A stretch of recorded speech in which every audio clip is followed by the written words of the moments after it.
Kalau seandainya kita diperdengarkan bagaimana hewan-hewan bertasbih, tentu kita akan mendengar mereka dengan bahasa mereka menyebut alhamdulillah, karena mereka bertasbih dengan memuji Allah.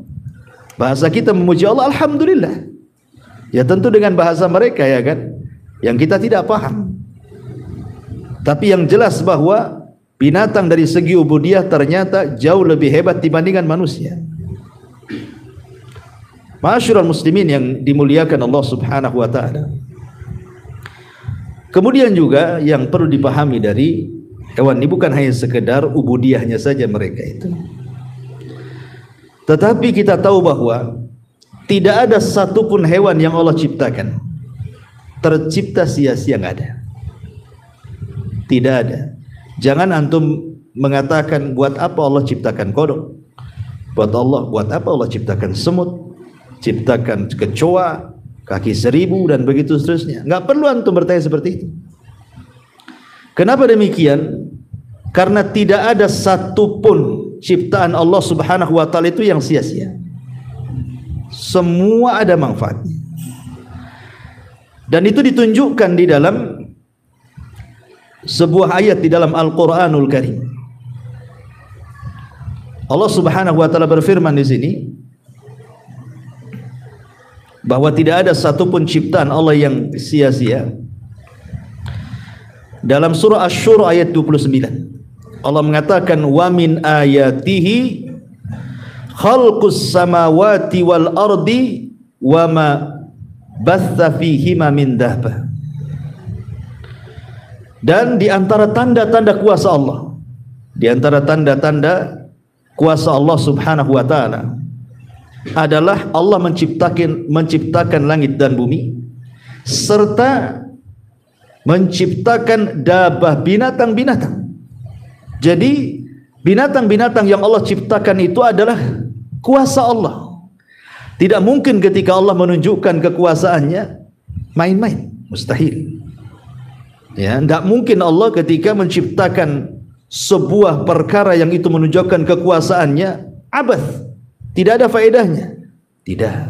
Ya, ciptaan Allah Subhanahu wa taala itu semua ada hikmah di dalamnya, diketahui atau tidak, ada hikmah. Termasuk kenapa Allah menciptakan iblis, Fir'aun, Namrud, semua ada hikmahnya.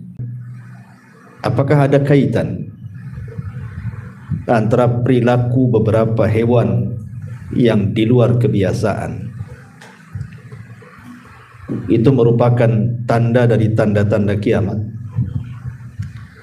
atau hanya sekedar tanda-tanda akan terjadinya bencana besar, atau hanya perilaku tabiat saja? Dan minta mohon dijawab dalam kajian. Maka malam ini mudah-mudahan nonton yang nanya ini, jangan pula nanya tak nonton pula. Ya. Baik, ma'asyiral muslimin yang dimuliakan Allah Subhanahu wa taala, dalam surah Al-An'am ayat 38 Allah Subhanahu wa taala mengatakan wa ma min dabatin fil ardi wala ta'irin yatiru bi janahihi illa umamun amsalukum ma farratna fil kitabi min syai'in thumma ila rabbihim yuhsyarun. Dan tidaklah seekor binatang pun yang ada di bumi ataupun burung-burung yang terbang dengan kedua sayapnya, melainkan semuanya adalah umat-umat juga seperti kalian. Tidak ada satupun yang kami luputkan dalam kitab, kemudian kepada Tuhan mereka lah mereka dikumpulkan. Dari ayat ini kita tahu bahwa binatang ataupun hewan itu sama dengan kita. Mereka adalah umat yang Allah ciptakan. Makanya Allah mengatakan illa umamun amsalukum, kecuali semuanya hewan-hewan dan binatang itu merupakan umat-umat juga seperti kalian. Sering kita mungkin mendengar bahwa manusia itu dilebihkan oleh Allah Subhanahu wa taala dengan akalnya. Sementara binatang itu tidak memiliki akal katanya. Dia hanya sekedar makan, minum, menghabiskan syahwatnya, kemudian mati. Sebenarnya tidak demikian. Jangan kita katakan bahwa binatang tidak berakal. Binatang punya akal, tapi tentu akal manusia jauh lebih tinggi dibandingkan akal mereka. Buktinya bahwa binatang itu berbicara sesama binatang, itu kenyataannya. Bahkan bukan hanya bicara dengan sesama mereka, sejenis mereka, terkadang juga berbicara dengan manusia. Contoh ketika Al-Quran bicara tentang Nabi Allah Sulaiman. Ketika Nabi Allah Sulaiman alaihi salatu wassalam kehilangan burung hudhud. Ketika itu Nabi Sulaiman berusaha untuk mencari hudhud, tapi hudhud juga tidak ketemu. Akhirnya kemudian Nabi Allah Sulaiman mengancam hudhud tersebut. Dia akan menyembelih, mengazab dengan keras, atau mendatangkan alasan, kan gitu. Kemudian setelah beberapa saat rupanya hudhud datang. Kemudian hudhud memberikan alasan, terjadilah dialog antara hudhud dan Sulaiman, ya kan? Di mana hudhud mengatakan bahwa aku memiliki pengetahuan yang engkau tidak punya. Kemudian dia bercerita, aku terbang sampai ke Yaman, kemudian aku mendapatkan satu istana yang sangat megah dan dipimpin seorang ratu. Sayang mereka bukan para penyembah Allah, tapi mereka menyembah matahari, kan itu. Ya'buduna asy-syamsa wal qamar, dan juga bulan. Akhirnya kemudian Sulaiman pun mengirim surat lewat hudhud. Singkat cerita, akhirnya semua yang ada di kerajaan itu, Ratu Balqis dan seluruh umat yang ada di situ, masuk ke dalam Islam. Maksudnya ke agama Sulaiman. Berarti menunjukkan bahwa hudhud inilah wasilah hidayah masuk Islamnya Ratu Balqis dan orang-orang Saba, ya kan? Syahidnya di sini terjadi dialog. Kalau tidak berakal tidak mungkin berdialog, ya kan? Ya. Kemudian juga masih kisah Sulaiman. Ketika Nabi Allah Sulaiman bergerak dengan pasukannya, kemudian Raja Semut bicara dengan pasukannya dan mengatakan, ya ayyuhan namlu udkhulu masakinakum la yakhtimannakum Sulaiman wa junuduhu wa hum la yash'urun, kan itu. Wahai pasukan semut, segera kalian masuk ke rumah-rumah kalian. Jangan sampai Sulaiman menginjak kalian, sementara dia tidak tahu kalau dia sedang menginjak kalian. Dialog sesama semut dan dialog antara burung hudhud dengan Nabi Sulaiman menunjukkan mereka punya akal, kan gitu ya. Kalau tidak punya akal, kenapa bisa terjadi dialog, bicara, ya. Akan tetapi apa yang kita lihat dari binatang-binatang itu tentu tidak sebagaimana yang Allah sembunyikan dari binatang-binatang itu. Tidak semua kita tahu kan kehidupan binatang, hanya kita lihat dohirnya saja. Tetapi yang tersembunyi di antara mereka kan kita tidak tahu, hanya Allah yang tahu. Tapi dari dua dalil itu menunjukkan bahwa binatang juga punya akal. Dan terkadang yang lebih hebatnya adalah binatang itu dilebihkan dari segi ubudiyah dibandingkan manusia. Manusia kebanyakan sekarang banyak kufur. Ada yang musyrik, ada yang kafir, kan itu ya. Ada yang menyembah bintang, bulan, macam-macam disembah di dunia ini. Tapi binatang tidak pernah menyekutukan Allah. Makanya Allah Subhanahu wa taala mengatakan, wa im min kulli syai'in illa yusabbihuna bihamdi walakin la tafqahuna tasbihahu. Segala sesuatu yang Allah ciptakan, apakah benda matinya atau hewan-hewannya, semua bertasbih kepada Allah Subhanahu wa taala. Cuman kita tidak tahu tasbih mereka. Kita tidak tahu tasbih mereka. Tapi Allah Subhanahu wa taala membahasakan illa yusabbihuna bihamdi, kecuali mereka bertasbih dengan memuji Allah. Artinya kalau seandainya Allah perdengarkan mereka bertasbih, maka kita akan mendengar mereka mengucapkan alhamdulillah. Kalau seandainya kita diperdengarkan batu bertasbih, maka batu akan mengucapkan alhamdulillah. Kalau seandainya kita diperdengarkan bagaimana hewan-hewan bertasbih, tentu kita akan mendengar mereka dengan bahasa mereka menyebut alhamdulillah. Karena mereka bertasbih dengan memuji Allah. Bahasa kita memuji Allah alhamdulillah. Ya tentu dengan bahasa mereka, ya kan, yang kita tidak paham. Tapi yang jelas bahwa binatang dari segi ubudiyah ternyata jauh lebih hebat dibandingkan manusia.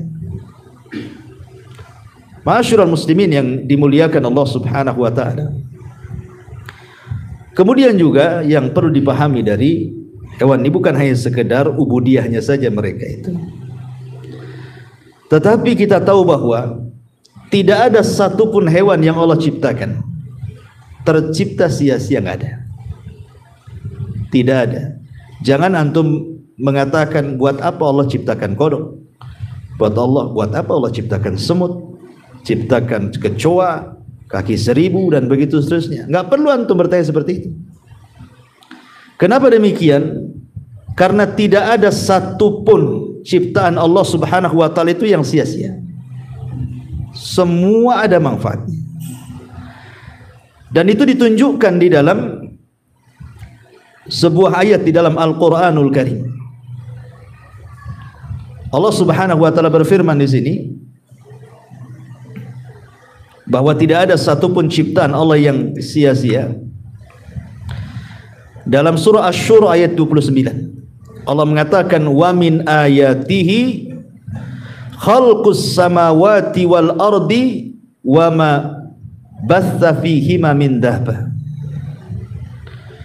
Dan di antara tanda-tanda kuasa Allah, di antara tanda-tanda kuasa Allah Subhanahu wa taala adalah Allah menciptakan langit dan bumi serta menciptakan dabah, binatang-binatang.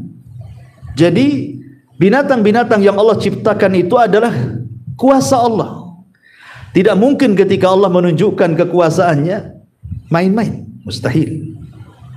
Ya, tidak mungkin Allah ketika menciptakan sebuah perkara yang itu menunjukkan kekuasaannya abath, tidak ada faedahnya. Tidak. Ya, ciptaan Allah Subhanahu wa taala itu semua ada hikmah di dalamnya, diketahui atau tidak. Ada hikmah.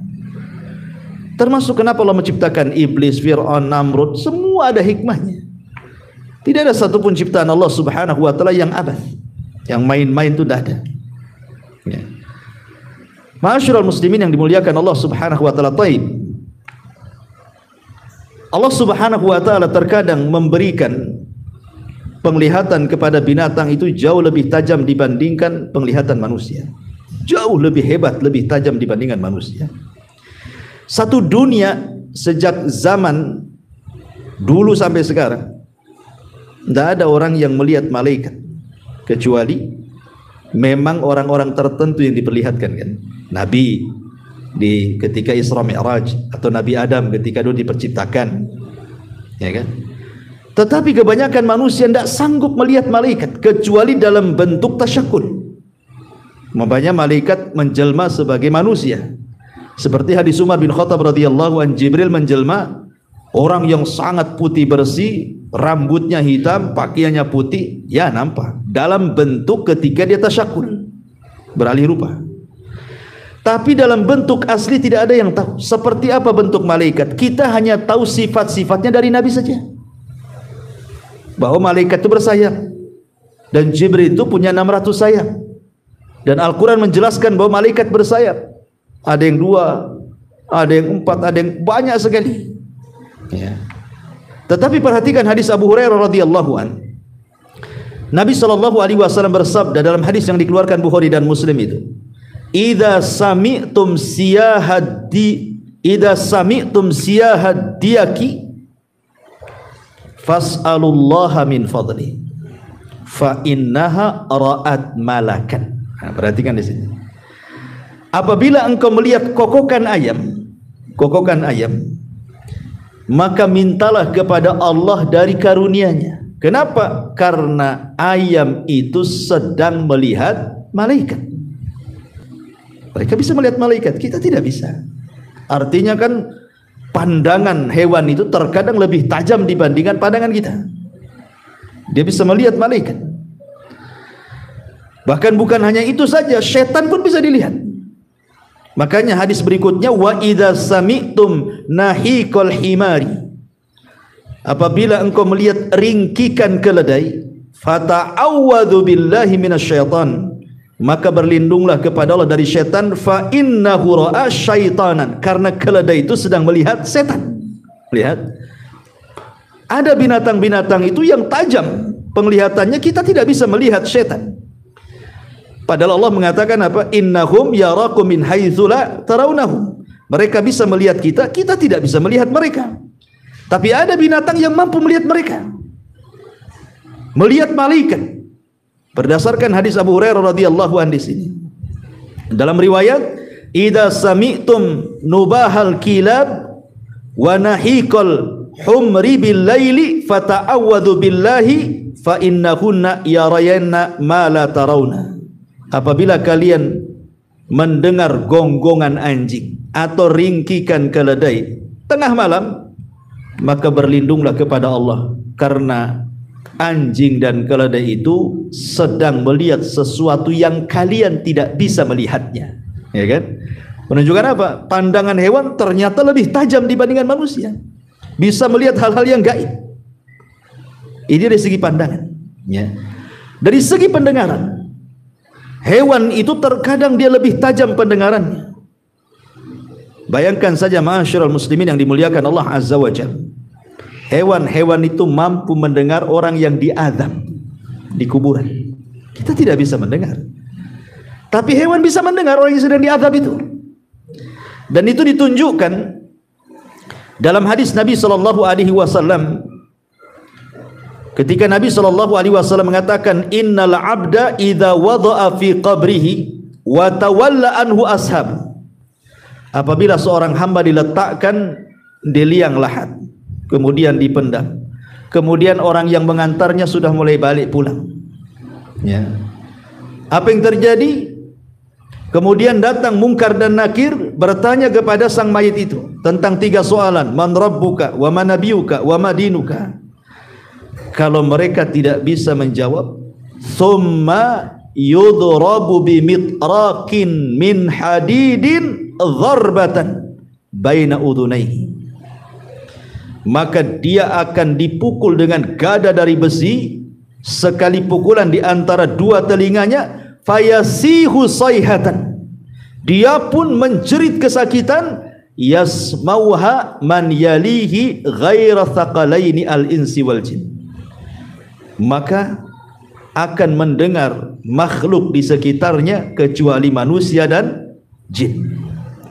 Siapa makhluk di sekitarnya?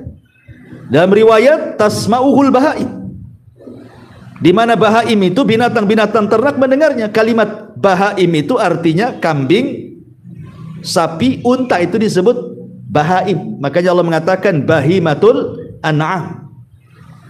Hewan yang dikurbankan itu harus dari minal bahaim, kan itu. Bahaim itu maksudnya kambing, sapi, unta. Nah, itu maksudnya bahaim. Dan riwayat tasma'ul bahaim, atau bahaim itu artinya hewan-hewan. Jadi hewan-hewan itu bisa mendengar. Ya, orang yang sedang diadab di kuburan, manusia tidak bisa mendengar. Makanya dalam hadis yang disahihkan oleh Syekh Nasiruddin Albani rahimahullahu taala, yang dikeluarkan Imam Tabrani dari Ummu Bashir radhiyallahu anha, kata Nabi SAW, ista'idzu billahi min adzabil qabri, innahum yu'adzabuna fi kuburihim adzaban tasma'uhul bahaim.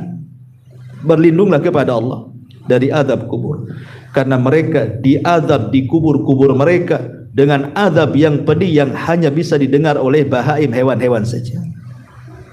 Menunjukkan bahwa pendengaran hewan itu luar biasa, ya kan?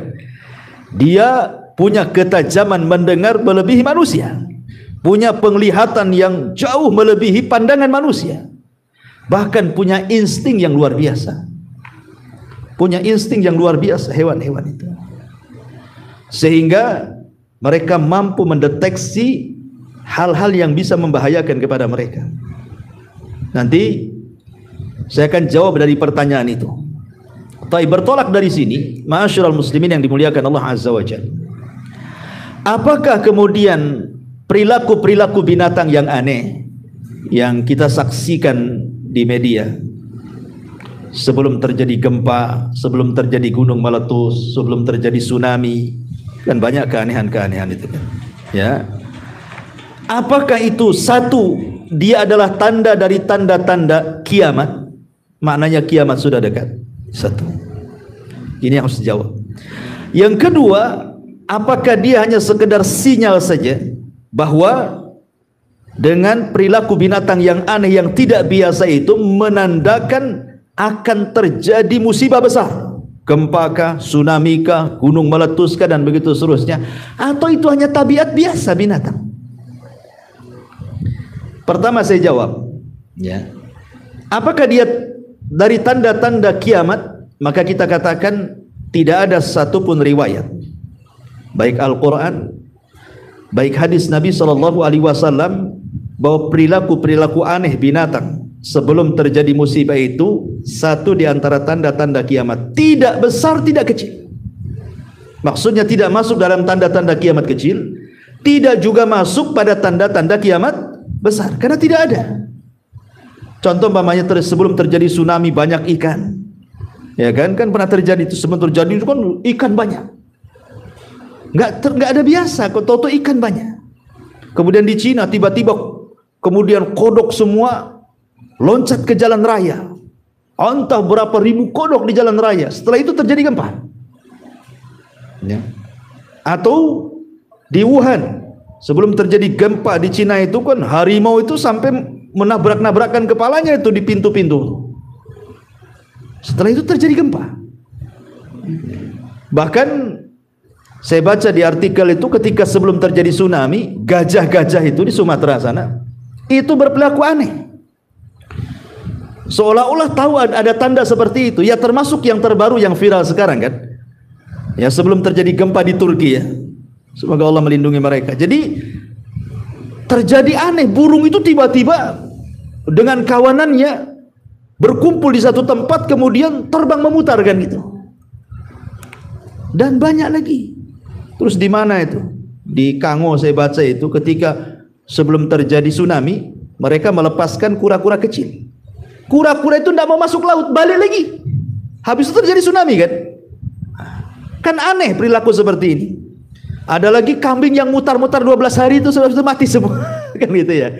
Tapi itu katanya karena penyakit itu. Karena kan nggak terjadi apa-apa, habis itu mati semua, ternyata dideteksi oleh pihak kesehatan itu penyakit gitu.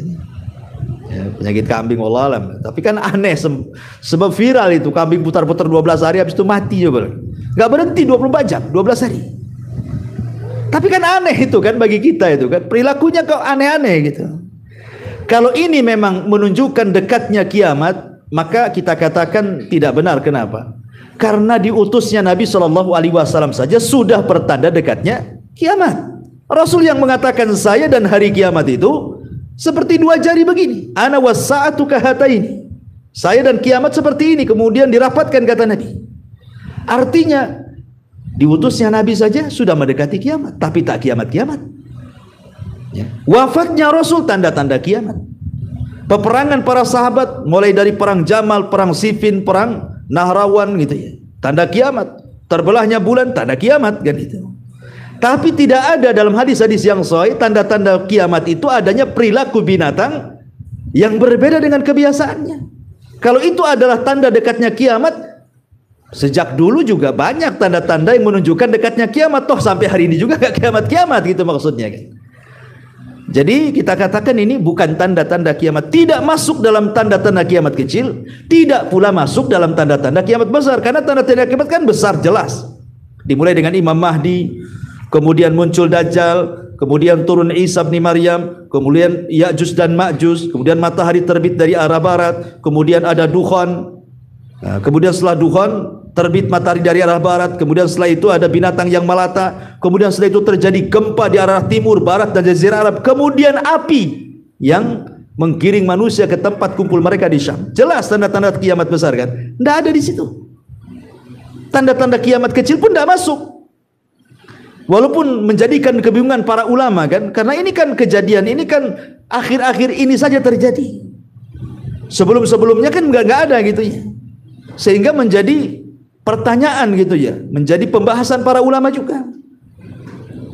Dan yang saya baca dari artikel-artikel yang ditulis oleh para ulama ataupun dari YouTube yang saya dengar ceramah mereka, bahwa itu bukan tanda-tanda, maksudnya bukan dimasukkan dalam tanda-tanda kiamat kecil, juga bukan termasuk tanda-tanda kiamat besar ya. Kalau begitu, yang kedua, boleh jadi itu sinyal bahwa perilaku binatang yang aneh itu bisa saja itu menunjukkan sinyal akan terjadi musibah besar. Kalau ini mungkin. Kalau yang kedua ini mungkin. Kenapa? Karena saya katakan tadi banyak terjadi.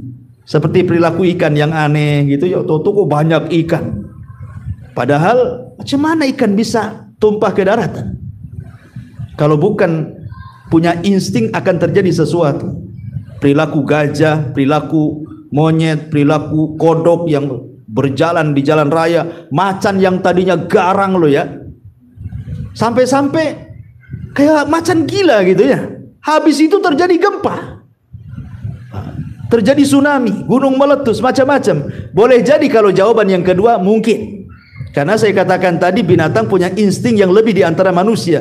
Mereka bisa melihat lebih tajam dibandingkan kita, bisa mendengar lebih hebat dibandingkan kita. Bahkan alat teknologi sekalipun tidak bisa mengalahkan hebatnya sinyal daripada binatang.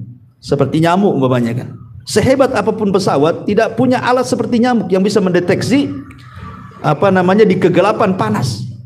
Sehingga walaupun digelapkan antum tidur di mana saja tahu nyamuk itu di mana. Coba gelapkan, tahu nyamuk itu antum di mana, tahu. Tidak ada radar pesawat yang seperti hebatnya seperti nyamuk ini, Jan. Artinya dia punya sesuatu yang tidak dimiliki manusia, bahkan alat secanggih apapun. Buktinya kalau terjadi musibah, banyak binatang selamat dan banyak manusia mati. Ya kan? Banyak binatang yang selamat karena mereka sudah tahu duluan gitu akan terjadi itu. Seperti burung-burung sudah tahu ini akan ada tornado, mereka dah kabur duluan. Manusia tidak paham kalau itu sinyal. Bahkan manusia sudah berusaha pun umpamanya kan dari pihak BMKG atau apa sudah meletakkan alat-alat kan bahwa akan terjadi tsunami, akan terjadi gempa, kecolongan juga. Boleh jadi mungkin alatnya sudah kadaluarsa atau apa tuh kan? Ya. Ternyata nggak sempat menyelamatkan, habis juga. Contoh di Turki sekarang. Saya nggak yakin kalau tidak ada alat-alat pendeteksi gempa itu setiap negara pasti punya. Apalagi Turki ini kan negara yang luar biasa maju gitu ya. Pasti punya kan. Tetapi rupanya tsunami gempa lebih dulu daripada sinyal alatnya. Sebab kalau seandainya alat itu mendahului, tentu mereka akan selamat. Paling gedungnya aja ngeroboh kan. Rupanya gempa yang mendahului kan itu daripada alatnya kan itu. Sampai sekarang berapa? 20.000 lebih kan korban itu. Subhanallah, saya nggak kebayang ikhwan. Kita lihat saja korban di Lombok lah yang pernah kita rasakan di negeri kita itu. Sampai saya dapat cerita itu. Ada orang kena timpa tuh karena nggak ada alat berat. Untuk ngoreknya aja setengah mati. Nunggu alat berat sampai 2-3 hari coba. Mereka kan kehausan. Jadi kalau dikasih makan tuh dari lubang gitu. Kasih coba. Nunggu alat berat. Gimana kalau sekarang kayak di Turki itu ya kan?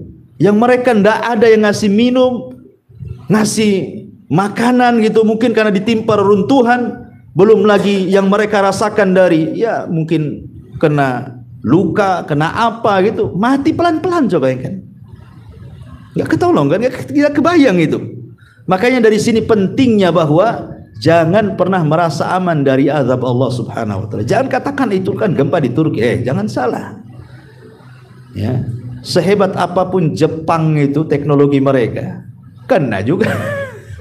Kurang apa hebatnya Jepang itu? Ya, teknologinya tingkat dewa, tetap juga kena. Ya. Dari sini menunjukkan bahwa tidak ada yang bisa menahan kuasa Allah. Tidak ada yang bisa menahan kuasa Allah. Sehebat apalah manusia itu. Kalau Allah sudah berkehendak itu kun fayakun, tidak bisa dicegah. Ma'asyiral muslimin yang dimuliakan Allah Azza wa Jalla. Tetapi kalau yang ketiga ini tabiat ya mungkin Tidaklah, kalau memang itu tabiat binatang, karena kan binatang kan tidak bertabiat seperti itu. Kalau tidak ada apa-apa, binatang kan biasa-biasa saja kan gitu ya, mengikuti tabiatnya dia. Tetapi ketika kemudian bertabiat aneh kan sekali-kali saja, dan rupanya umumnya ya kita lihat itu sinyal adanya bencana. Kebanyakan kalau sudah tabiatnya berubah itu biasanya terjadi bencana. Tetapi bagi kita, tentu orang yang beriman, sikap kita kan bukan seperti orang-orang yang kafir. Mungkin orang kafir mengatakan itu tabiat. Jangankan perilaku binatang yang aneh dikatakan tabiat, gempa saja dikatakan biasa. Itu geser lempengan saja katanya, ya kan? Gunung meletus ya biasa saja. Gempa biasa katanya, ya itu ada lempengan yang bergeser. Atau mungkin gerhana ya biasa saja, tiap tahun juga terjadi gerhana. Itu kalau pandangan orang-orang kafir. Tapi kita pandangan orang yang beriman berbeda.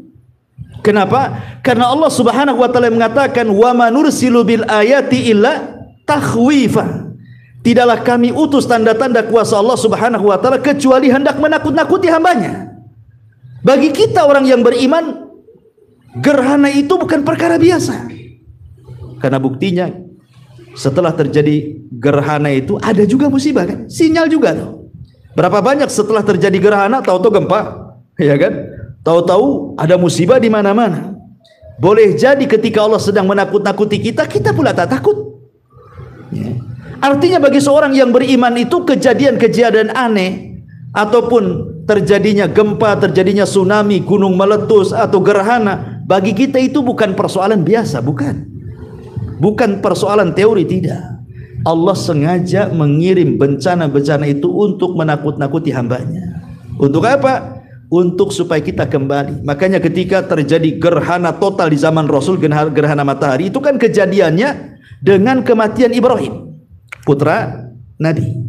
Kan kejadiannya itu kan Ibrahim meninggal, putra Maria Kiptia, putra Nabi, terjadi gerhana total matahari, gelap Madinah.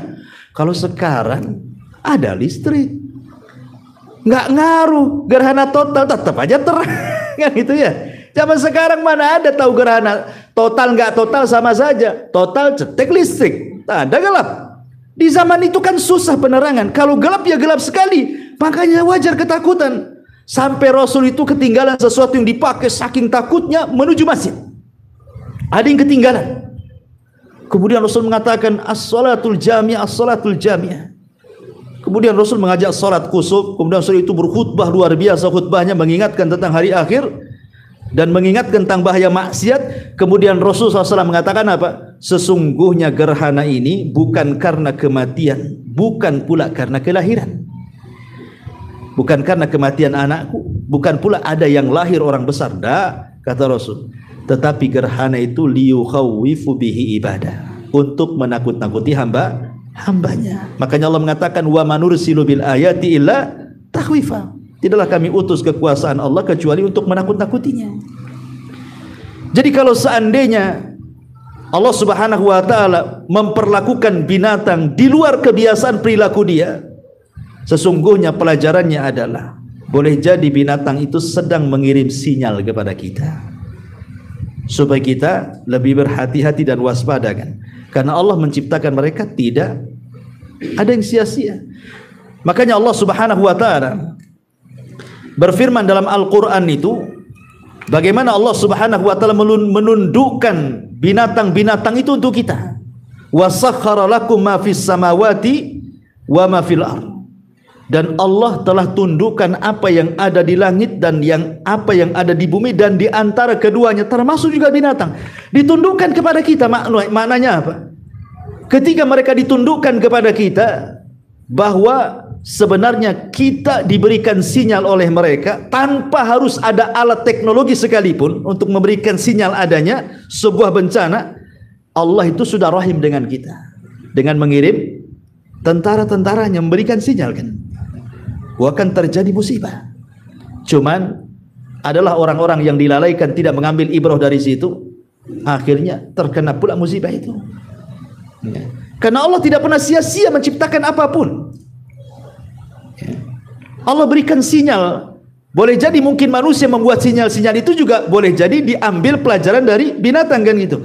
Berapa banyak manusia contoh ketika membuat perahu atau membuat pesawat itu kan dilihat dari binatang dulu baru dibentuk.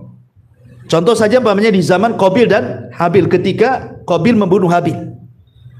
Kan entah berapa hari tidak dijelaskan. Qabil itu membiarkan jasadnya Habil, bingung mau diapakan kan? Kecuali setelah melihat adanya gagak yang berkelahi dengan saudaranya, kemudian dibunuh, kemudian dikorek, kemudian dimasukkan ke dalam lubang, kemudian dikubur. Baru Qabil mengatakan, kenapa aku tidak secerdas gagak itu? Supaya aku bisa menguburkan. Baru dia kuburkan kan?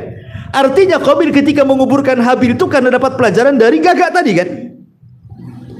Banyak sekali pelajaran dari binatang itu. Makanya kalau kita lihat di dalam Al-Quran, kenapa Allah Subhanahu wa Ta'ala banyak menyebut binatang dalam Quran itu? Banyak sekali. Ya, saya akan sebutkan ya, beberapanya di antaranya.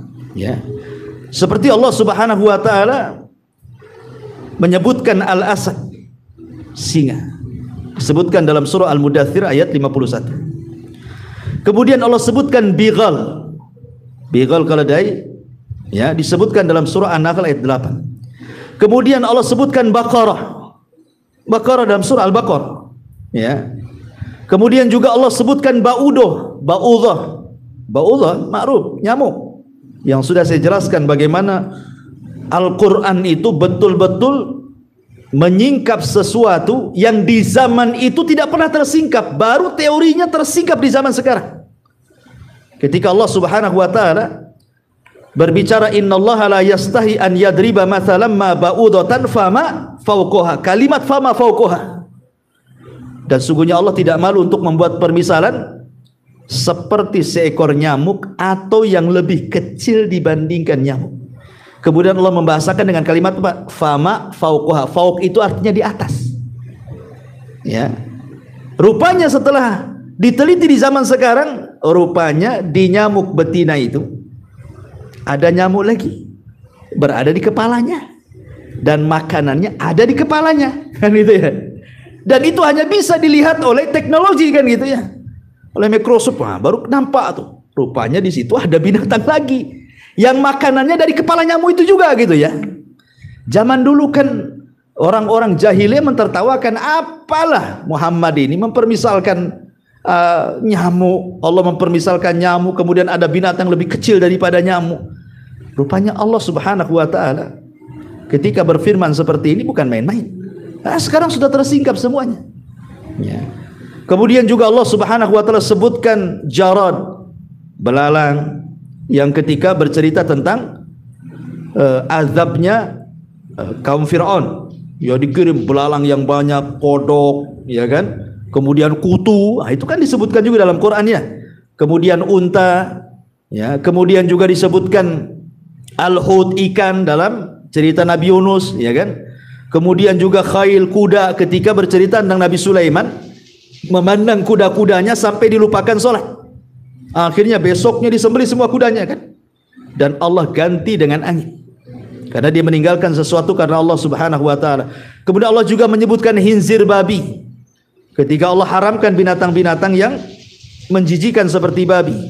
Kemudian dzubab, lalat, Allah juga sebutkan bagaimana ketika Allah menyindir berhala-berhala itu mereka lemah. Kemudian Allah mengatakan lan yakhluqa dzubab. Saking lemahnya berhala itu tidak sanggup menciptakan seekor lalat. Padahal lalat itu kan binatang yang kita hinakan tuh. Hidup di kotoran-kotoran. Ya. Kemudian juga Allah menyebut kalimat difdah, kodok, ya kan? Kemudian menyebut al-ijl. Ijl itu patung anak sapi yang kecil itu disebut al-ijl. Makanya Samiri membuat patung anak sapi, ya. Kemudian juga Allah menyebutkan al-ankabut. Al-ankabut ini laba-laba. Ketika mempermisalkan orang-orang musyrik itu seperti laba-laba lemahnya. Seperti laba-laba lemahnya. Ya, kenapa? Karena laba-laba itu keluarganya itu kalau tidak dibunuh membunuh. Nah gitu ya. Lihat laba-laba itu. Tidak ada satu sarang ada dua laba-laba, nggak ada ceritanya. Laba-laba itu cuma ada satu laba-laba setiap sarangnya. Kalau ada dua pasti yang satu mati, nggak ada hidup. Kenapa? Karena si jantan ini kalau sudah menghamili si betina, betina akan membunuh jantannya, kemudian akan memakannya. Nanti nih si betina kalau sudah melahirkan, dia akan dibunuh anaknya. Kemudian nanti kawin lagi anaknya dengan jantan, dibunuh lagi jantannya. Punya anak lagi, anaknya bunuh pula ibunya. Si bunuh membunuh saja itu laba-laba tuh. Ceritanya kan. Lihat bagaimana keluarga laba-laba itu kalau enggak qatil maktul. Kalau enggak membunuh dibunuh. Saking lemahnya sarang laba-laba itu, tidak ada kondusif dalam keluarga gitu maksudnya. Itulah permisalkan dengan orang-orang musyrik itu seperti itu. Dha'ufat talib wal matlub gitu ya. Yang mintanya lemah, yang dimintanya juga dua-duanya lemah. Tidak bisa saling memberi. Ya. Kemudian juga Allah Subhanahu wa taala juga sebutkan al-qiran, kera, ya. Seperti kutukan kepada Bani Israel, mereka dikutuk jadi kera. Kemudian kumal kutu, kemudian al-kalbu anjing, kemudian juga al-maiz, ya, kambing, ya, kambing bahasa kitanya kambing kacang, ini disebut maiz itu ya. Kemudian nakhlah, tawon, namal, semut, hudhud, kemudian juga al-fil, gajah gitu ya. Kemudian juga al-ghurab, gagak, kemudian dabatul ar, dan binatang-binatang yang melata yang lainnya. Artinya sebanyak ini Allah sebutkan binatang-binatang, tidak mungkin kalau tidak ada pelajarannya. Semua ada pelajaran. Binatang yang Allah sebutkan dalam Al-Quran itu ada ibrah dan pelajarannya. Kalau kita kupas satu persatu, dan saya pernah dulu ya kalau nggak salah mengupas tentang binatang-binatang pemberi risalah hidayah, dan juga binatang-binatang justru yang menyesatkan manusia, memasukkan orang ke neraka. Ya, entah tahun berapa dulu ya. Intinya bahwa binatang-binatang yang berperilaku aneh di tengah-tengah kita ini jangan dianggap remeh, gitu maksudnya ya. Boleh jadi akan terjadi sesuatu. Jangan dianggap biasa. Ya, karena orang yang beriman itu tidak mungkin melihat kejadian seperti itu kejadian biasa. Pasti Allah memberikan sinyal untuk menakut-nakuti kita. Sama dengan gempa, sama dengan tsunami, sama dengan gerhana. Wa manursilu bil ayati illa tahwifa. Tidaklah kami mengutus tanda-tanda kekuasaan kami kecuali untuk menakut-nakuti hambanya. Wallahu a'lam. Ini mungkin jawaban saya. Ya, kalau nggak puas ya tanya Ustaz lain lagi. Ya, ya, taib. Sebelum saya tutup, mungkin antum ada yang bertanya, silakan. Ya. Dulu di kampung itu ada juga gitu. Kayak kalau malam hari itu monyet bunyi gitu kan, justru hujan. Tapi kebetulan rata-rata betul gitu. Jadi kalau kita mempercayai itu termasuk cerita. Iya, kalau monyet bunyi pasti hujan. Selalunya hujan. Kebanyakan paginya itu hujan gitu. Tetapi pernah nggak bunyi tak hujan? Pernah juga. Ya bisa saja kalau memang itu merupakan sebuah kebiasaan. Artinya hukumnya secara aglab ya. Memang kebiasaan kalau monyet bunyi besoknya hujan. Ya. Tetapi ingat bahwa jangan antum katakan hujan itu gara-gara bunyinya monyet. Gitu maksudnya. Itu sama dengan mengatakan mutirna binau'i kadza wa kadza, bahwa kami dihujani karena bintang ini dan itu. Itu kurang lebih seperti itu. Ya, bahwa bintang-bintang itu tidak mempengaruhi akan turunnya hujan, tetap yang memberikan hujan Allah. Sama juga, jangan katakan yang menjadikan hujan itu suara monyet berisik malam-malam. Nah, berarti besoknya hujan, seolah-olah hujan itu dinisbatkan karena berisiknya monyet. Nggak boleh. Ya, kalau itu bisa masuk syirkul asghar kan itu ya. Syirik kecil nggak boleh. Tapi kalau hanya sekedar ya kebiasaannya sih, kalau hanya menghabarkan saja kayak biasanya kalau bulan Januari ini musim hujan nih, apa aja gitu ya. Ya nggak apa-apa. Nah, biasanya kalau ada berisik-berisik ini besok hujan nih katanya. Ya, kalau menghabarkan saja nggak apa-apa. Tapi kalau meyakini bahwa hujan itu turun karena berisiknya monyet, masalah. Ya, karena monyet itu tidak mempengaruhi berisik-berisiknya kepada kejadian alam semesta. Ya, tetapi ya kita yakin bahwa perilaku yang aneh binatang itu pasti membawa sinyal kan gitu ya. Dia hanya bawa sinyal saja. Karena banyak kan kejadian-kejadian yang Contoh mamanya saya sudah ringkas beberapa berita ya. Contoh umpamanya kura-kura. Ya. Itu terjadi di Tonga di bulan Januari, entah kapan tahunnya. Ya. Tetapi ketika kura-kura itu dilepas ke lautan di Tonga itu, dia tidak mau. Padahal tabiat kura-kura kalau dimasukkan ke laut kan senang dia. Itu kan habitatnya di situ. Tidak mau dia. Balik lagi ke daratan. Rupanya apa? Setelah kejadian ini, tiba-tiba gunung meletus. Mereka paham. Kan ada sinyal di situ. Ya. Atau contoh di sini juga anjing. Ya. Jadi kejadiannya di Sri Lanka. Kejadiannya di Sri Lanka. Bahwa ada anjing itu ketika diajak sama tuannya ke pantai tidak mau. Tidak mau dia. Jadi dia ngamuk, nggak mau, diseret-seret tak mau. Rupanya anjing itu sudah punya insting. Karena ketika serang beberapa hari setelahnya, tahun 2004, itu terjadi tsunami di Sri Lanka itu. Terjadi tsunami dan banyak juga yang meninggal. Ya. Kemudian juga burung-burung. Ya, contoh sekarang yang lagi viral ya, lagi viral di YouTube itu kan burung-burung sebelum terjadi gempa Turki, bukan Turki. Ya. Nah, itu kan habis kejadian aneh dari burung-burung yang sekawanan burung yang aneh perilakunya kan, tiba-tiba selang beberapa hari gempa hebat luar biasa, Masya Allah ya, sampai 9 koma kan gitu ya. Dan itu ada beberapa susulan kan. 20.000 ini luar biasa yang meninggal. Ya tentu dengan Suriah lah digabungnya kan, makanya perbatasan ya. Saya nggak kebayang Suriah itu sudah perang gitu ya. Kena gempa lagi, Masya Allah ya. Penderitaannya luar biasa. Ya. Kemudian juga burung bango. Ya, itu terjadi pada tsunami Aceh dan Nias juga.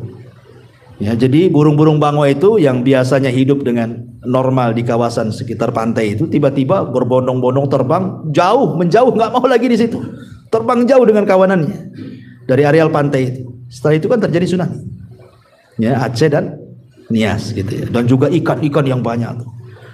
Kemudian gajah, ya juga disebutkan saat gajah memberontak, tidak tenang, kemudian kayak gerah gitu ya. Nah, itu pun terjadi dan menurut penelitian memang gajah itu punya insting yang luar biasa dia.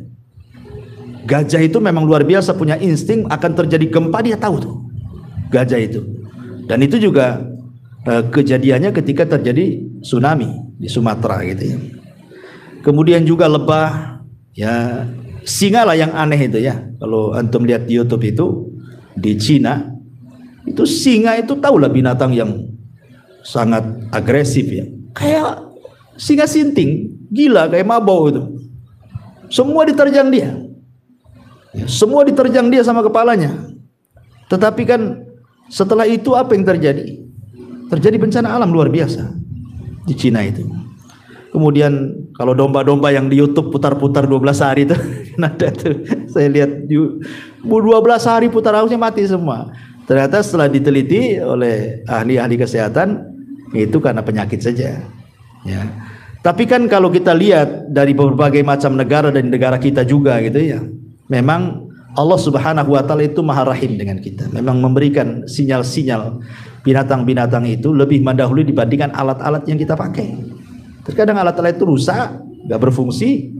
Ya kalau binatang kan alatnya tak rusak dia. Dia tahu itu kalau kita paham gitu ya. Tapi alhamdulillah dengan berbagai macam musibah saya lihat di negeri kita ini, kalaupun ada gempa, ada apa itu lebih sedikit korbannya. Ya mungkin karena sudah banyak pengalaman gitu ya. Kalau terjadi gempa harus kemana larinya. Tapi kalau di luar negeri coba sekarang kayak Turki kan udah lama tahun berapa kemudian gempa lagi sekarang kan. Ya persis seperti awal bencana di negeri kita juga. Ya, tapi yang jelas bahwa sekali lagi bahwa gempa dimanapun berada, mau di Turki jauh di hampir ke daratan Eropa sana, itu sebuah sinyal tanda-tanda Allah sedang menakut-takuti dunia sebenarnya. Mau nggak kita kembali kepada Allah atau tidak? Karena semua kejadian alam semesta, semua keanehan binatang dan perilaku yang tidak biasa itu hanya satu sebenarnya, menunjukkan bahwa Allah itu ahad. Allah itu satu. Dialah yang mengatur alam semesta. Dialah mudabbirul amr, yang mengatur semuanya. Menjadikan negeri ini tenang, menjadikan negeri ini kacau, menjadikan gunung ini tenang, menjadikan gunung ini hancur, dan begitu seterusnya. Semua di tangan Allah Subhanahu wa ta'ala. Wallahu a'lam.